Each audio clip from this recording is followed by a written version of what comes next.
K-팝이 굉장히 인기를 끌면서 같이 이제 안무가 결합이 되어 있잖아요. 그런데 안무 분야는 사실 활성화가 잘 안 돼 있어요. 제작자라고 하더라도 저작권자라고 보기 어렵고 실현한 경우 실현자로서 저작 인정권을 가질 수 있는 게 있거든요. 저작 인정권. 우연히 유튜브로 어떤 공연을 봤는데 이전에 제가 안무한 작품이랑 너무 비슷합니다. 이것을 표절로 문제 제기할 수 있을까요? 저희가 불공정 계약이라서 무효다, 이런 불공정 계약이라서 무효라고 본 법원의 판례는 거의 없다고 보시면 돼요.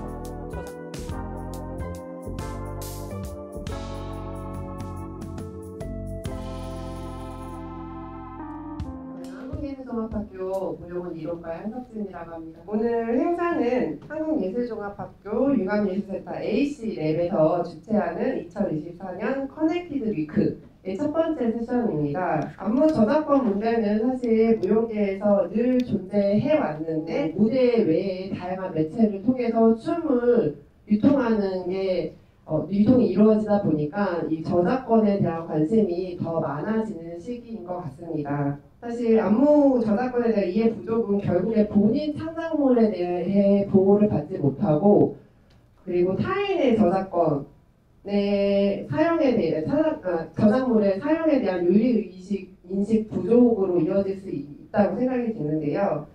예비 현장 예술가로서 여러분이 현장에 나가서 당장에 마주하게 될 안무 저작권 관련 구체적이고 실질적인 조언을 얻고자 이 분야 전문가이신 박예람 변호사님을 모셨습니다.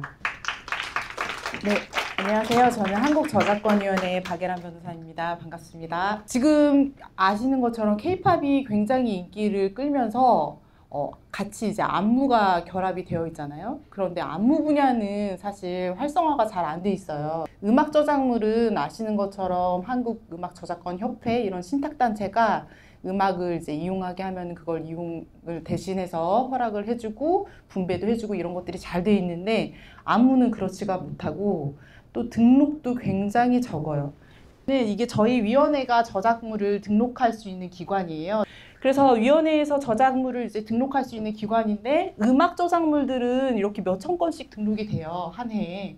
그런데 안무 저작물은 연극 저작물에 포함이 돼 있어요. 그런데 몇십 건밖에 안 돼요. 작년에도 몇십 건밖에 안 됐고 이렇게 등록이 굉장히 안 되고 있는 이유는 등록을 할 수 있는지 몰랐다.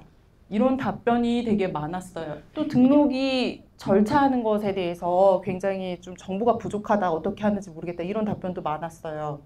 그래서 안무 저작물이 저작물인 건지도 모르는 경우들도 되게 많아요. 저작물이라는 건 이렇게 종류가 되게 많거든요. 저작권법상. 예를 들면은 어문 저작물 같은 거는 잘 아실 것 같아요. 글씨로 쓰여져 있는 거, 소설, 뭐 시 이런 어문 저작물이 있고요.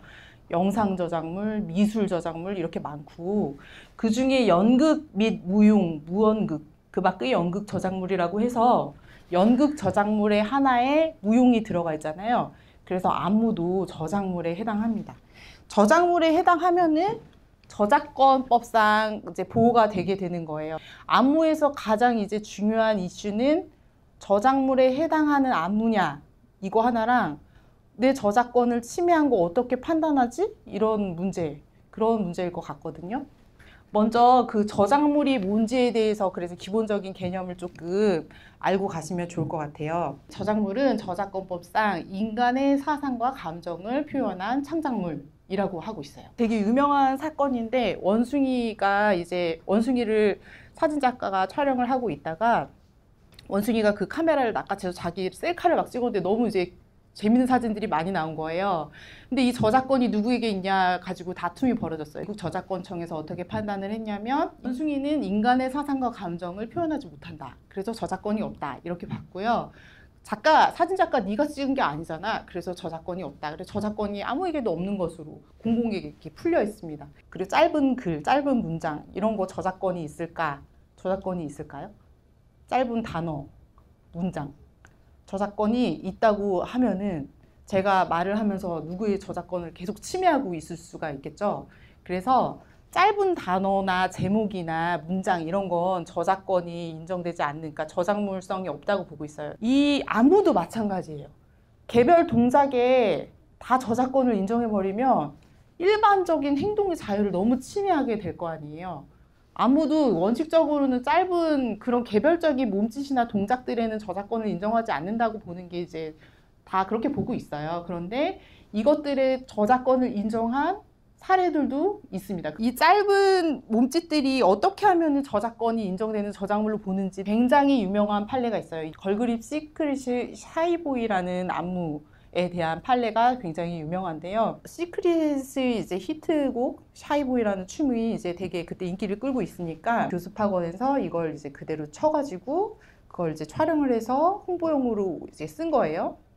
그래서 이 안무가가 이건 저작권을 침해했다. 그래서 손해배상 청구랑 그리고 저작권을 침해하지 말라는 그런 청구를 한 사건이에요. 그랬을 때 법원이 뭐라고 했냐면 여기 이제 자세히 보시면 이거는 전형적인 춤 동작 그리고 이미 공개된 여러 춤에서 발견되는 특징들과 유사한 측면이 있지만 어떤 걸 이제 중요하게 봤냐면 노래하고 노래 흐름에 맞춰서 얘네들이 선택되고 배열돼서 조합하는 과정에서 창작성이 있다.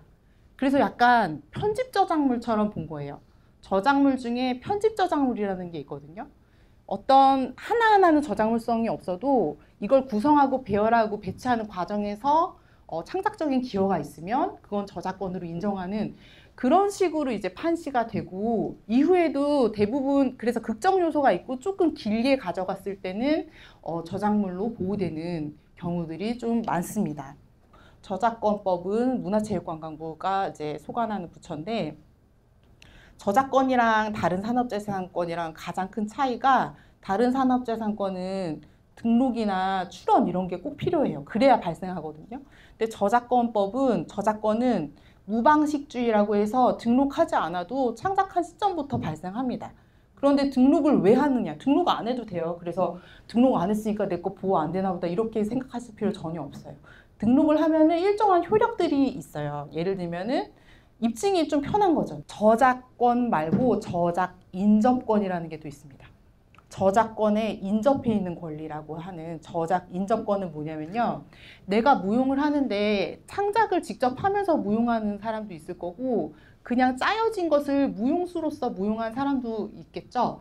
그랬을 때 내가 짠 걸 내가 직접 무용까지 하면은 나는 저작권자예요.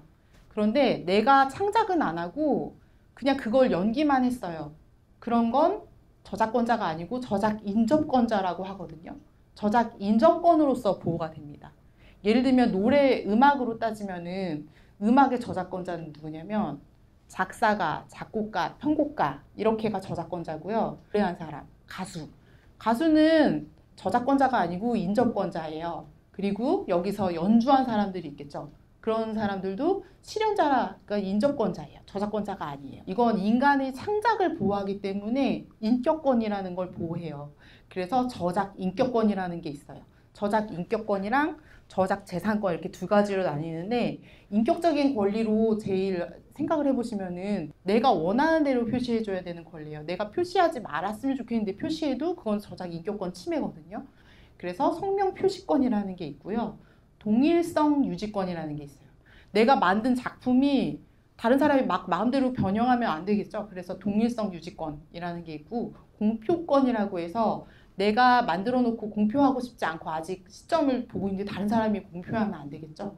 그런 게 저작 인격권이고 이것도 침해하면 다 침해로 인한 책임을 져야 됩니다. 저작 인격권은 일신 전속적 권리라고 해서 좀 어려운 말인데 일신 전속적 권리 이게 뭐냐면 포기도 안 되고 양도도 안 되는 권리다 이렇게 보시면 됩니다. 그런데 실무상 저작 인격권 불행사 특약이 인정되고 있다는 게 또 안무 쪽에서는 이걸 많이 하고 계시는 걸로 파악이 되고 있어요. 이게 무슨 말이냐면은 계약서를 쓰면서 저작권을 양도를 하잖아요. 안무 저작권을 양도를 하면서 내가 양도를 하는데 당신에게는 저작 인격권 침해를 주장하지 않겠다. 이렇게 계약서에 쓰는 거예요. 그럼 되게 무효일 것 같잖아요. 그거 다 유효하다고 보는 게 실무상 그렇게 그냥 인정이 되고 있다라고 보는 게 교과서들에도 나오는 표현이고 그렇게 볼 수 있는 취지로 보이는 판례도 좀 있고 합니다. 실제로 안무 분야는 그래서 성명 표시도 안 하고 완전 그냥 권리가 다 넘어가 버리는 경우가 많습니다. 이번에 실태조사가 그 안무저작권 협회에서 실태조사한 경우에도 성명 표시가 거의 그냥 안 되고 있는 거나 마찬가지여서 안무가분들이 일단 나 성명 표시권이라도 행사할 수 있게 해달라 이런 주장이 되게 많아요. 저작 재산권이라는 게 있습니다. 재산은 재산화할 수 있는 권리예요. 다 아실 뭐 복제하고 배포하고 전송하고 제일 중요한 재산권 중에 하나는 2차적 저작물 작성권. 2차적 저작물 작성권은 부가가치가 거기서 제일 많이 생기니까 되게 중요한 권리라서 저작권법에 무슨 규정이 있냐면 내가 저작 재산권 전부를 양도한다고 하더라도 2차적 저작물 작성권까지 포함해서 양도한다는 취지를 써놓지 않으면 그건 안 넘어간 것으로 추정한다. 그런 규정이 있을 정도로 그 2차적 저작물 작성권은 중요합니다. 2차적 저작물 작성권은 주로 전통무용 이럴 때 전통무용에서 이제 변형하게 되는 때에 2차적 저작물 정도 수준으로 봐서 새로운 창작물로 볼 거냐 이쟁점이 또 있겠죠. 그 부분은 또 조금 이따가 한번 말씀을 나눠보면 좋을 것 같습니다. 작년 11월에 카일 하나감이라는 안무가고 또 에픽게임즈하고 붙은 거예요. 찾아보시면은 카일 하나감이라는 안무가가 한 2초 정도고 네 박자에 따라서 몸이 탁탁 바뀌어요. 그 이모트가 똑같이 이제 만든 거예요. 그 에픽게임즈사에서. 근데 이거는 저작권 침해가 1심에서는 당연히 아니라고 봤어요. 지금까지 다 저작권 침해 아니라고 봤잖아요. 보호받는 저작물이 아니라고 봤는데 작년에 항소심에서 이거는 저작권 침해를 판단하라고 하면서 다시 파기환송을 한 사건이에요. 결국은 이제 합의에 가가지고 끝났어요. 항소심 법원의 판단을 자세히 보면은 선택과 배열에 창작성이 있다라는 취지가 들어가 있어요. 그래서 그 짧은 동작들이 잠깐 쉬는 타이밍이나 아니면 손을 뻗고 발을 동작하는 그런 동작들이 너무 다 똑같았거든요. 그래서 이런 개별 동작을 선택해서 배열하는 그런 것에 창작성이 있다. 전체적으로 봤을 때 그런 취지로 판단을 했습니다. 다음으로 저작권자가 누구냐. 이거 되게 중요하겠죠. 저작권자가 누구냐가 안무에서 진짜 되게 어렵습니다. 저작자는 원칙적으로 창작한 사람이 저작자고요. 창작적 기여를 안 한 사람은 저작자가 아니에요. 내가 아이디어를 냈어. 이거 저작자가 아니고 내가 돈을 다 냈어. 그것도 저작자가 아니고 창작적인 기여가 있는 사람만 저작자고요. 유일한 예외가 하나 있습니다. 그게 뭐냐면 업무상 저작물. 법인이 저작자가 됩니다. 그 고용관계에 의해서 업무상 작성했어요. 그러면 그 사람이 저작자가 되질 않고 법인이 저작자가 되는 거예요. 되게 유명한 사건이 발레 안무가 관련된 사건인데 발레를 짜달라고 하는 기획자가 있고 발레 안무가가 있어요. 그래서 둘이 같이 잘 이제 발레 안무를 다 짜서 발레가가 안무 공연도 하고 잘 이제 공연을 하면서 사업을 잘 하고 있다가 어느 날 안무가가 이거는 내가 저작권자지 하고 따로 안무를 또 하고 다니고 있었고 기획자는 나에게 저작권이 있다. 첫 번째는 업무상 저작물이다. 두 번째는 공동 저작물이다. 이런 주장을 한 사건입니다. 첫 번째로 제작자라고 하더라도 그가 그 발레 완성에 창작적으로 기여한 바가 없다. 그래서 저작권자라고 보기 어렵고 공동 저작자도 아니다. 다만 실현한 경우 실현자로서 저작 인정권을 가질 수는 있는 게 있거든요. 저작 인정권. 두 번째, 업무상 저작물인지를 보겠다. 급여 대장에 급여가 막 오간 것들이 있는데 이거 되게 계속 정기적으로 지급한 게 아니고 세금 처리, 회계 신고 이런 거 하려고 한 거네. 4대 보험도 주긴 했는데 나중에 다 정산까지 해가지고 다시 넘겨주기도 하고 그래서 이거 보니까 전체적으로 고용관계에 있었다고 보기가 어렵다. 그래서 업무상 저작물이 아니다. 그래서 공동저작자도 아니고 업무상 저작물도 아니니까 발레 안무가가 이긴 사건입니다. 그래서 저작권이 누구에게 있느냐는 아까 창작자주의로 그냥 원칙을 생각하시면 돼요. 이렇게 기본적인 내용을 일단 말씀드리겠습니다. 감사합니다. 감사합니다. 얘기를 나누려면 좀 기본적인 그런 개념들이 있어야 소통하는데 어려움이 없을 거라고 생각해서 그런 개념들을 정리해 주시는 강연을 잘 들었습니다. 그러면 제가 준비한 사전 질문을 드리고 답변을 들으면서 조금 더 아까 못다한 이야기도 네. 같이 해주시면서 이야기를 들으면 좋을 것 같아요. 제가 우연히 유튜브로 어떤 공연을 봤는데 이전에 제가 안무한 작품이랑 너무 비슷합니다. 동작이 부분적으로 매우 유사하고 공간 구성이나 음악 스타일이 너무 비슷합니다. 이것을 표절로 문제 제기할 수 있을까요? 우리가 흔히 표절 이렇게 말하잖아요. 저작권법에서는 표절이라는 용어가 아니고 침해라는 용어를 씁니다. 저작권 침해인지를 이제 판단할 때 의거성이라고 하는데 주관적으로 이거 네가 보고한 거 맞잖아. 이런 것들을 이제 입증해야 되는 거죠. 아까 말씀드린 사례 중에 샤이보이 사건은 거의 그냥 똑같게 한 거라서 더 이상 이론의 여지가 없죠. 일단 침해 사건을 판단할 때 보호받는 부분을 걸러내서 보호받는 부분만 가지고 이제 비교를 합니다. 저희 감정이라는 게 있어요. 일반인이 신청할 수는 없고 법원이나 검찰에서 이제 감정을 신청을 하면은 감정을 해서 저작권을 침해했는지를 판단하거든요. 그리고 감정위원회가 열려요. 그리고 감정인이 이제 지정이 되고 그때 어떤 기준이 딱 있어가지고 정량적으로 판단하는 게 아니고 그 케이스마다 구체적인 상황이 어떤지를 감정위원회가 열려서 굉장히 많은 전문가 의견들을 듣고 그렇게 판단하게 돼서 명확하게 말씀을 드리기는 어렵습니다. 두 번째 질문입니다. 고전 레파토리의 경우 공연을 올릴 때 따로 허락 및 사용료를 내지 않아도 된다고 알고 있습니다. 구체적으로 몇 년 전 작품부터 허락 및 사용료 없이 사용할 수 있는 건가요? 또한 대형 무용단이 아닌 잘 알려지지 않은 안무가의 작품을 공연하고 싶으면 어떻게 허락을 받을 수 있는지 그 방법이 궁금합니다. 저작권 보호기간이라고 있잖아요. 30년이었다가 50년이었다가 지금은 70년으로 연장이 됐어요. 저작권 보호기간이 끝나면 공공에게 풀리는 거예요. 그래서 저작권이 이제 보호기간 끝나서 아까 말씀하신 것처럼 자유롭게 이용하면 되고요. 권리자 찾기라는 사이트가 있어요. 그래서 저작권자를 찾을 수 있는 사이트가 저희 위원회 홈페이지 들어가면은 이제 연결이 돼요. 상당한 노력을 다했는데도 저작권자를 찾을 수가 없는 경우가 있거든요. 그런 경우에 법정 허락이라는 제도가 있습니다. 저희 위원회 홈페이지 들어가시면 신청을 할 수가 있고 상당한 노력을 이렇게 했다는 걸 소명을 하시면은 이 저작물 이용할 때는 이 정도의 금액이겠다 하는 걸 이렇게 정해요. 그러면 그걸 공탁을 해요. 그리고 그걸 그냥 사용할 수 있어요. 세 번째 질문입니다. 제가 안무한 공연에 다른 사람이 작곡한 음악을 사용하려고 합니다. 어디로 음악 사용료를 내야 할지. 양도받는 경우는 거의 없겠죠. 저작권을 완전 주는 경우는 없으니까. 그래서 이용 허락 받는 경우가 제일 많습니다. 근데 이용 허락을 받으려면은 저작권자한테 일일이 이용 허락 받으려면 특히 음악 같은 경우에 그 사람한테 일일이 컨택하기가 어렵잖아요. 그래서 저작권법은 위탁관리업이라는 걸 두고 있거든요. 그래서 음악 중에서는 음악저작권협회, 한국음악저작권협회 음저협이라고 불리는 거기가 신탁단체거든요.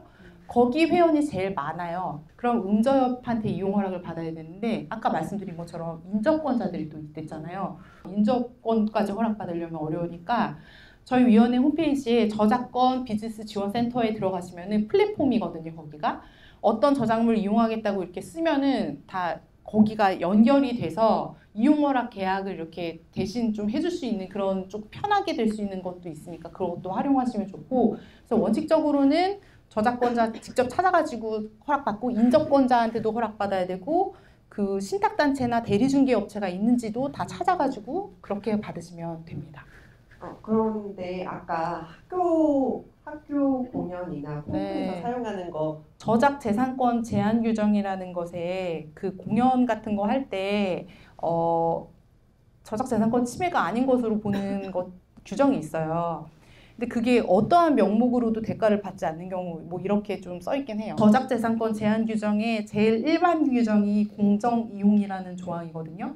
공정이용 조항이 제일 마지막에 입법이 됐어요. 어떻게 보는 게 법원의 입장이냐면 첫 번째 목적을 본다. 그래서 영리냐 비영리냐를 봐가지고 영리 목적으로 활용하는 경우라면은 공정이용으로 볼 여지가 낮다. 그러니까 비영리일수록 공정이용으로 볼 여지가 높아요. 두 번째는 그 질적 양적인 주종관계라고 해서 내가 이걸 이용했는데 내가 이만큼의 질적 양적인 수준의 창작을 했고 제가 이용한 거는 진짜 미미해요. 그러면 공정이용으로 해당할 여지가 높다.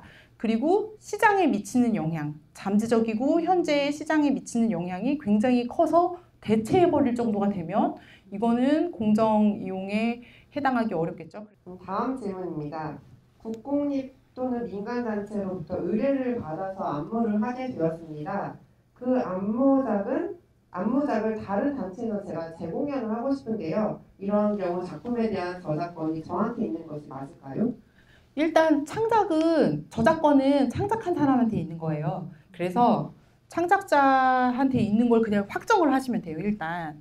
그런데 계약서를 써가지고 양도하는 취지가 들어가 있으면 저작권을 양도하는 경우가 있을 수 있겠죠. 그래서 계약을 어떻게 했는지가 되게 중요하고, 아까 국공립이라고 해서 잠깐 생각이 또 든 게, 국가하고 맺는 계약은 또 국가계약법이 적용이 돼서 기획재정부 예규의 용역계약 일반 조건 이런 것들이 있어요. 그래서 용역으로 발주한 거 용역으로 수행하는 경우 저작권을 공동으로 소유하는 게 원칙으로 규정이 돼 있어요. 공동 저작자가 되는 순간 저작권을 행사할 때 항상 공동으로 해야 돼요.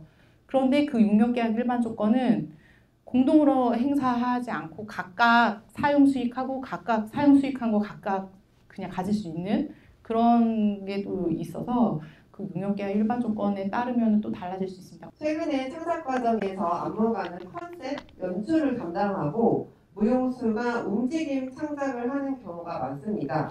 이때 무용수가 움직임에 대한 그 창작자로서의 권리를 요구할 수 있을까요? 아이디어는 보호받지 못하고 표현된 것을 보호한다는 거거든요.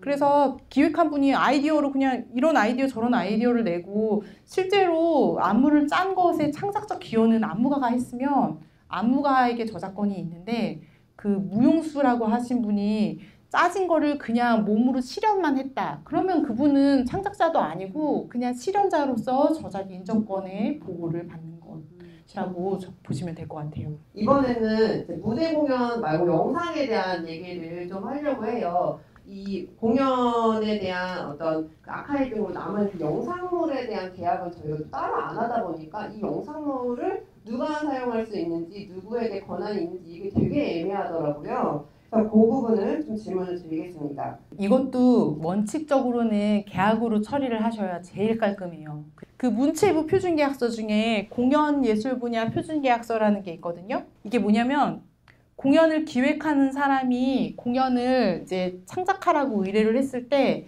이 사람이 안무하는 거를 찍어서 녹화하는 경우 있잖아요. 영상으로 만들었을 때 그 영상에 대한 권리를 어떻게 할 건지 이런 것들을 다 쓰게 돼 있어요. 그래서 실제로는 계약하실 때 이런 내용을 여기서 다 해소를 하셔야 나중에 분쟁이 돼서 이거 애매할 때 어떻게 되는 거지? 이렇게 되지 않도록 하시는 게 제일 중요할 것 같아요. 이제 요즘에 또 많이 하는 가상 퍼포먼스, 모션 캡처 이런 거 얘기를 좀 하려고 해요. 가상 공간 속 퍼포먼스를 위해서 저의 움직임을 모션 캡처로 촬영을 했습니다. 저의 바이오메트릭 데이터, 그러니까 생체 정보를 제공하게 되었는데요. 데이터가 어떻게 얼마나 기간 동안 사용될지를 모르겠습니다. 이 데이터에 대한 저의 권리를 어떻게 주장할 수 있을까요? 저작권자면 당연히 저작권자로서의 권리를 주장해야 되고, 인접권자면 인접권자로서의 권리를 주장해야 되는데, 방금 생체정보 같은 민감정보 있잖아요. 이런 건 개인정보보호법에 따로 또 있어서 그런 민감정보에 해당하는 생체정보라고 하면은 그것도 이용허락 다 거기서 받고 동의서 받고 언제까지 보유할지 이런 거 별도로 처리해야 돼요. 생체 정보 나온 김에 AI만 얘기 드릴까요? AI 관련돼서 저작권이랑 이슈가 되고 있는 게, 하나는 생성형 AI가 만들어낸 생성물이 저작물이냐, 이 쟁점이 있어요. 저작물은 인간의 사상과 감정을 표현한 창작물일 것이기 때문에 저작물이 아니라고 보는 게 그냥 모든 국가에 지금 다 그렇게 보고 있어요. 근데 중국에서 일부 판례들이 나오고는 있어요. 이게 저작권을 인정하는 걸 전제로 판단하는 사례들이 조금 나오지만 어쨌든 그거 되게 예외적인 거고, 우리나라에서 AI 수로 부인 영화가 저작권위원회에 등록이 돼서 이제 저작물로 인정됐다 이런 막 기사가 나왔다가 이제 나중에 이제 정정이 됐는데, 그게 뭐냐면 영상 저작물로 등록된 게 아니고 편집 저작물로 등록된 거예요. 그래서 각각은 저작물성이 없어도 편집 과정에서 인간이 기여한 부분이 창작적 기여가 있으면 저작물 보호가 되니까 그렇게 등록이 된 거고, 이 오른쪽에 있는 거는 새벽의 자리야라는 만화인데 되게 유명한 사건이거든요. 이게 미국에서 이제 만화를 만드는데 이걸 이미지를 미드저니 프로그램을 이용해서 만들었어요. 그리고 이야기는 인간이 직접 썼어요. 그래서 저작물을 등록하려고 거기 미국도 저작권청이 있거든요. 그래서 저작권 등록을 해달라고 했는데 이제 반려를 하면서 그러니까 안 받아주면서 그거에 대해서 이제 공방이 벌어지는 과정들이 있었고, 최종적으로 결론은 어떻게 났냐면 글 부분은 인간이 했으니까 저작물성이 있다. 그림 부분은 없다. 근데 이걸 편집하는 과정에서 일부 창작적 기여 있는 부분은 있다. 이렇게 봤어요. 그래서 결론은 인간이 창작적으로 기여한 부분을 좀 발라낼 수 있으면 그거는 저작물성이 있다는 거랑, 편집 저작물에 해당하면 그 부분은 또 저작물성이 있다. 그 외에는 없다. 이렇게 볼 수 있고요. 이 사건에서 되게 저는 인상 깊었던 게, 그 공방이 오가는 과정에서 그러면 포토샵은 되고 미드저니는 안 돼? 이렇게 주장을 한 거예요. 그쪽 변호사가. 그래서 이제 그 미국 저작권청이 둘은 다르다. 그 포토샵은 인간이 다음 것들을 예견하면서 조금 수정하는 과정이라면, 이거는 어떤 이미지가 나올지 전혀 상상하지 못하고 계속 그냥 선택하는 과정에만 있다. 그래서 두 개 다르다 이렇게 봤어요. 그래서 어쨌든 생성형 AI가 만드는 건 저작물성이 없다라고 보고요. 제가 그 질문 드리고 싶은 거는, 최근에 굉장히 개념적인 예술들 있잖아요. 똑같이 카피하는 것 자체도 예술적으로 상당한 의미를 가질 수 있거든요. 그런데 예술적 관행에 의해서 예술계에선 용인이 되는 건데, 이런 게 이제 법원에서도 그 예술적 관행을 얼마나 인정을 해주는지 그게 좀 궁금합니다. 미국에서는 그런 경우에 여러 판례들에서 다 저작권 침해로 보는 경우들이 좀 있고, 우리나라는 더더욱이 아직 한 번도 패러디 행위를 인정한 적이 없기 때문에 소송이 만약에 생긴다 그러면은 현재로서는 그런 사례는 없어요. 오마주라는 이름으로 되게 유사한 작품이 나오는 경우도 있는데, 이게 만약에 법원에 갔을 때는 네, 아직은 침해가 될 가능성이 성이 높아요. 네, 맞아요. 아까 말씀해주신 것 중에 이제 저작권이 돌아가시게 되면 70년까지 이제 그걸 쓸 수 있다. 그러니까 이제 보호가 된다고 말씀을 하셨잖아요. 근데 이제 저작권이 이제 후세에 물려주게 된다면 그 기간이 똑같이 연장이 되는 건지. 저작재산권 보호 기간은 어쨌든 70년이면 끝나는 거지, 그거를 살리기 위해서 뭐 주고 이럴 수는 없는데, 2차적 저작물이면 별도로 다시 보호 기간이 그때부터 새로운 저작물로서 보호됩니다. 이제 창작의 기본 아니면 이제 시작은 모방에서 시작된다 이렇게 얘기를 들었어서, 근데 이제 모방과 침해의 그 차이점과 기준이 된다면 어떤 걸로 기준을 해야 할지. 저작권으로 일단 보호가 되는 저작물이려면은 독창적인 표현이 있어야 돼요. 사진으로 또 예를 들면은 광고용 햄을 찍는데, 햄이 사진 저작물이면 무조건 사진 저작물 다 보호받는 게 아니고, 햄을 그냥 햄이 딱 잘 보이게 딱 찍었어요. 그거는 보호받는 저작물이 아니라고 봤고, 여기 옆에 소품도 배치하고 그 빛의 양의 조절, 피사체의 어떤 그 그림자의 조절과 막 이런 것들을 해서 어떤 대단한 사진인 것처럼 했을 때, 요 광고용 햄은 보호받는 사진 저작물이다 이렇게 봤거든요. 그래서 보호받는 저작물에 해당하는 독창적이고 개성이 있는 창작적 표현이 있느냐가 중요한 것 같고, 아이디어하고 표현이 물을 칼로 자르듯이 구별이 안 되기도 하고, 구별이 되는데도 법원이 정책적인 판단을 해서 이 정도의 아이디어는 공유의 영역으로 푸는 게 맞겠다, 아니면 이 정도 아이디어는 지켜줘야 계속 창작적인 표현들이 나온다, 이걸 판단을 하는 걸로 평가가 되고 있어요. 제가 아까 계약서 얘기를 조금 더 드리고 싶은 거, 저희가 불공정 계약이라서 무효다 이렇게 생각하시는 경우가 되게 많거든요. 불공정 계약이라서 무효라고 본 법원의 판례는 거의 없다고 보시면 돼요. 일단 계약을 하면 당사자가 상호 교섭해가지고 계약서를 쓴 거니까 이거는 일단 유효하다고 보고 판단을 해요. 그래서 계약서는 미리 검토를 해야 되는 게 되게 중요하고, 검토할 때 방법 중에 하나는 그 문화체육관광부 거기 홈페이지에 들어가면은 표준계약서가 83종이 있댔잖아요. 공정거래위원회 위원장이랑 다 협의를 하게 돼 있어요. 공정거래위원회가 약관법 심사를 하는 기관이죠. 약관 규제에 관한 법률. 법이 있는데 내용에 대해서 개입할 수 있는 법이 약관법이에요. 일방 당사자가 여러 명이랑 계약하려고 미리 만들어 놓은 계약의 내용을 약관이라고 하거든요. 시정 요구를 항상 공정거래위원회가 해요. 그것들이 문체부 표준계약서에 다 반영이 돼 있어요. 그래서 사업자나 다른 상대방이 준 계약서를 문체부 표준계약서랑 딱 놓고 하나하나 대조를 해보면 이거는 왜 이렇게 써있지? 이렇게 보이면서 눈에 딱딱 띄는 게 있어요. 그래서 그렇게 대조를 해보시는 게 되게 중요하고요. 저희 위원회에 저작권 법률지원센터는 다 무료로 변호사들이 자문해드리거든요. 그래서 그렇게 계약서 검토 받으시면 좋을 것 같아요. 홈페이지에 어떻게 문의할지 방법 같은 게 나와 있으니까 여기 막 상담센터도 있어요. 상담관님들이 다 뭐 그런 거 상담도 해드리고 하니까 여기 활용하시면은 좋을 것 같아요. 긴 시간 쉬지 않고 이야기를 들었는데요. 오늘 귀한 시간 내주시고 좋은 말씀 해주신 박예란 변호사님께 큰 박수 부탁드립니다.